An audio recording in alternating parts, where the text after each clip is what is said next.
নিরন্তর সংঘাতের মাঝে গাজা স্ট্রিপের মৃৎশিল্পীরা তাদের প্রথাগত কারিগরি ধরে রাখার চেষ্টা চালিয়ে যাচ্ছেন। এই শিল্প শুধুমাত্র পাত্র নয়, এটি তাদের ইতিহাস, পরিচয় এবং সভ্যতার প্রতীক। ৭ অক্টোবরের পর পরিস্থিতি সম্পূর্ণভাবে পাল্টে গেছে। বিদ্যুৎ নেই, অবকাঠামো ধ্বংস হয়েছে এবং উপকরণের দাম বহুগুণ বেড়েছে। কিন্তু এখানকার কারিগররা থেমে নেই। এখানকার এক কারিগর আহমেদ আতাল্লাহ বলেন, আমরা আগামী ৪ থেকে ৫ মাস কাজ চালাতে পারব। তারপর মাটি থাকা অঞ্চলগুলো ঝুঁকিপূর্ণ হওয়ায় কাজ বন্ধ করতে হবে। মোহাম্মদ আল জাইতুনিয়া জানান,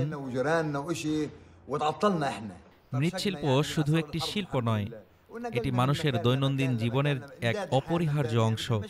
যখন বাজারে থালা, হাঁড়ি বা রান্নার যন্ত্রপাতি নেই, তখন এই পাত্রগুলো মানুষের জীবনযাত্রা চালিয়ে দেয়। তিনি আরও বলেন, শীতকালে বৃষ্টি ঢুকে পণ্য নষ্ট করে, বিদ্যুৎ নেই, কিন্তু আমরা থেমে নেই।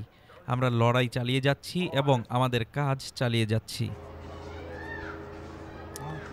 ২ বছরের যুদ্ধের ধ্বংসযজ্ঞের মাঝেও গাজার মৃৎশিল্পীরা তাদের প্রথাগত শিল্পকে বাঁচিয়ে রাখতে প্রতিশ্রুতিবদ্ধ।